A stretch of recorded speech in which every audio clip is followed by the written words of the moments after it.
11 de setembro, o que vocês lembram do dia 11 de setembro? Automaticamente vocês vão lembrar daquela imagem, daquelas duas torres gêmeas em que foram engolidas, eu diria essa expressão, né, pelo um avião e que acabou explodindo, né, essas torres gêmeas. Mas, enfim, esse fato que está sendo lembrado hoje, após de 22 anos, nós vamos relembrar de uma maneira diferente esse atentado às Torres Gêmeas, de uma maneira exclusiva, por sinal, aqui da Rede Todo Dia. Nós vamos ter relato de um brasileiro que sobreviveu a esses ataques. E essa reportagem especial desse 11 de setembro de 2001, e que está completando 22 anos, que o mundo ficou estarrecido aí com um dos maiores ataques terroristas da história. Pois é, 4 aviões, né? Não foi 4 aviões no espaço aéreo nos Estados Unidos que foram sequestrados por extremistas islâmicos. E então todo mundo ficou assustado com esse episódio. E a gente vai trazer agora o relato, essa reportagem especial de Nayara Lourenço e do cinegrafista Miguel da Silva. Vamos acompanhar. Os ataques de 11 de setembro completam 22 anos nesta segunda-feira. Em entrevista exclusiva à Rede Todo Dia, o brasileiro sobrevivente Tácito Cury deu detalhes de como tudo aconteceu. Dia 11 de setembro, foi uma terça-feira, eu estava indo para minha aula de japonês e eu estava saindo do trem quando aconteceu essa história do World Trade Center, o primeiro atentado. O primeiro avião já tinha atingido a torre quando eu já estava chegando no saguão do World Trade Center, porque ali se desbocava todos os trens. Então, quando a primeira torre tinha sido atingida, eu estava saindo do metrô. E quando eu cheguei no saguão, eu perguntei o que tinha acontecido, e o que tinha acontecido foi que ninguém sabia, porque as pessoas falavam assim, olha, aconteceu uma bomba, uma explosão, e eu continuei subindo, e aí nesse percurso de subir e descer, que eu entendi que tinha acontecido alguma coisa, porque quando eu já tinha atingido uma altura do World Trade Center, eu vi que o prédio da frente estava tendo alguma coisa. E aí eu decidi não continuar o elevador e comecei a descer as escadas. E quando eu comecei a descer as escadas, mais uma manada de pessoas começaram a descer junto comigo. Então, o saguão que eu tinha deixado alguns minutos atrás já não era mais o mesmo quando eu cheguei. Era já um desespero, um corre-corre, uma confusão tremenda. E quando eu saí, peguei o celular, liguei para o meu pai, eu vi o segundo avião entrando. E aí meu desespero já começou desde aquele momento que eu cheguei no saguão. A gente não tem noção de nada que está acontecendo. Você tenta primeiro, a única coisa, você não pensa em nada, você só pensa em saída, corrida, e procurar uma maneira de você sair de lá. Isso que é a única coisa que você pensa nesse momento. Então, essa trajetória de subir e descer, eu fiz em 17 minutos, que foi o tempo que aconteceu o segundo ataque e a segunda torre. Então, eu só comecei a tomar consciência e noção quando eu comecei a ver as pessoas caindo, quando as pessoas se jogando, e ouvindo as conversas das pessoas com outros entes lá dentro. Aí que eu comecei a ter ideia do que poderia ser, mas até esse momento a gente não sabia se era uma bomba ou se era um avião, porque era um buraco negro num prédio com uma chuva de papéis e fumaça. A cena que, obviamente, mais me marcou é as pessoas se jogando, né? As pessoas se jogando foi a cena mais chocante pra mim. Não só a cena, também as conversas. Eu ouvi as pessoas falando do fogo, que estava derretendo, pegando fogo, que escreveu o CPF, né? Que na época chamava Social Security, escrevia o CPF para ser encontrado, pessoas que iam se jogar. Então eram conversas que eu estava ouvindo aleatórias ali do meu lado. São conversas e vozes que eu tenho guardadas e registradas até hoje. Então, hoje comemora 22 anos, né? Então, se alguém perguntar quantos anos eu tenho 22 anos. Porque, então, eu renasci novamente. E, realmente, é um divisor de águas na minha vida. Eu acho que todo mundo ficou uma data muito emblemática, muito marcada. Todo mundo se lembra o que estava fazendo naquela data. Então, essa cicatriz que ficou para muitas pessoas nessa data. Então, para mim, foi um divisor de água, porque, primeiro, que eu estava lá, eu nunca tinha vivido nada, vindo do Brasil, eu nunca tinha vivido uma tragédia daquela magnitude, com impacto daquele jeito. com os desdobramentos nos dias seguintes piores ainda, que foi o meu caso, mas, assim, eu acredito que de toda essa tragédia, essa discórdia, eu consegui tirar muita força, que foi o que me deu toda essa substância para eu continuar com os meus novos projetos.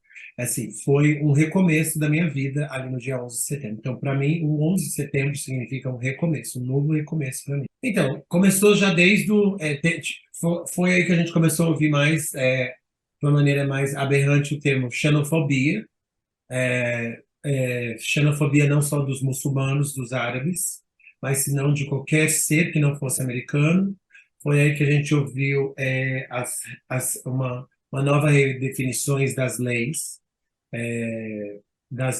dos embargos, das conotações internacionais, do enfraquecimento do dólar, da queda da bolsa de valores. Então, assim, teve um impacto financeiro e social muito grande. Então, assim, algo que não se conhecia desde da Grande Depression, que é a Grande Depressão dos anos 30.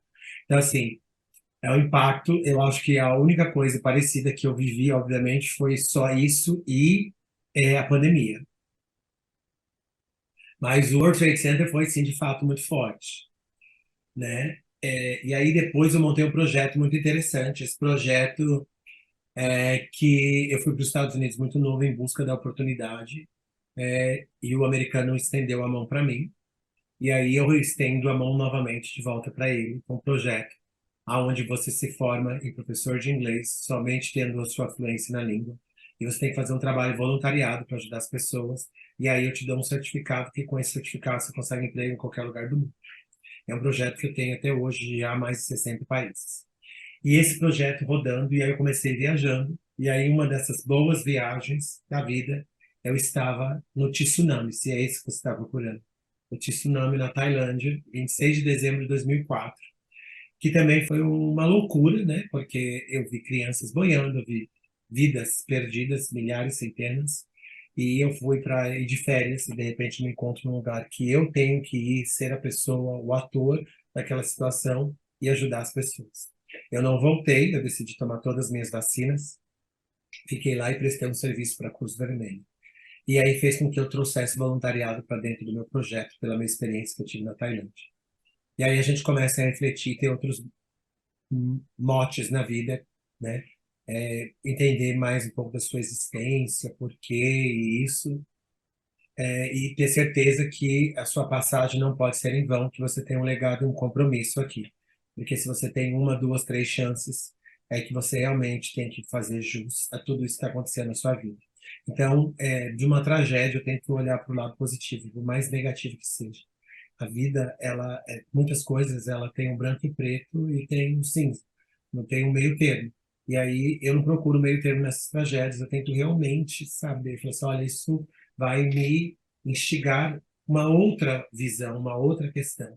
E foi aí que eu trouxe esse voluntariado para dentro desses projetos, que hoje eu ajudo crianças desalentadas, pessoas refugiadas em alguns lugares do Oriente Médio.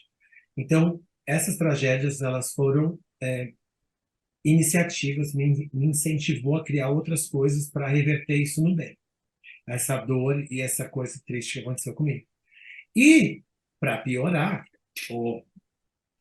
eu também não tive só isso. Eu também, não sei se você soube, mas eu também estava no incêndio da Catedral de Notre Dame. E, recentemente, digamos, uns 3 anos, quando eu estava fazendo uma última formação na França, eu estava lá. Então, assim, isso mexe com a gente, porque no final das contas nós não estamos programados pela inteligência artificial ainda. Então, isso com certeza mexe com a gente, porque a gente fala, nossa, coisas loucas, absurdas.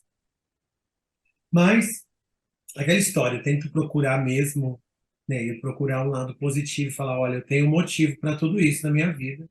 Por que será tudo isso, né?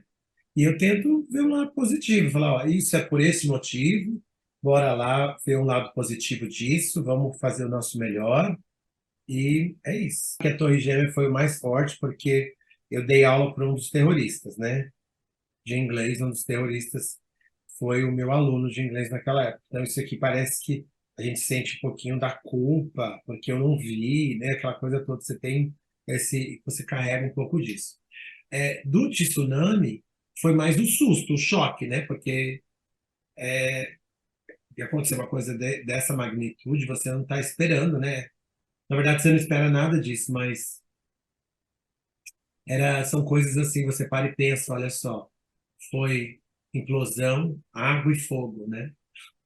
São coisas assim, eu acho que ou eu tenho que ser estudado, ou alguma coisa tem que ser estudada. Uma coisa assim. E aí, então, são coisas assim distintas, né? Ah, E de Notre Dame foi, meu Deus, porque confirmação, parece que realmente eu acho que eu não vou dessa vida até eu concluir minha missão. E detalhe, tem um livro que eu escrevi, mas eu ainda não publiquei, esse livro logo logo vai ser publicado, que eu conto com maiores detalhes, assim, quando você lê esse livro, você vai ver todos esses detalhes que você vai conseguir imaginar. Porque aqui, como eu falo, os seus sonhos precisam de você. Isso nada mais, nada menos é uma tradução que ela acabou de falar, da ressignificação. Então, com todas essas tragédias, essas coisas que a gente passa, essas decepções financeiras, profissionais, amorosas, a gente precisa dar um ressignificado na nossa vida. Tá aí, então, um depoimento exclusivo à nossa equipe de reportagem falando sobre esse 11 de setembro tão marcante de 2001 e que nunca ninguém mais ficou na história, né, e sempre vai ser lembrado desse fato.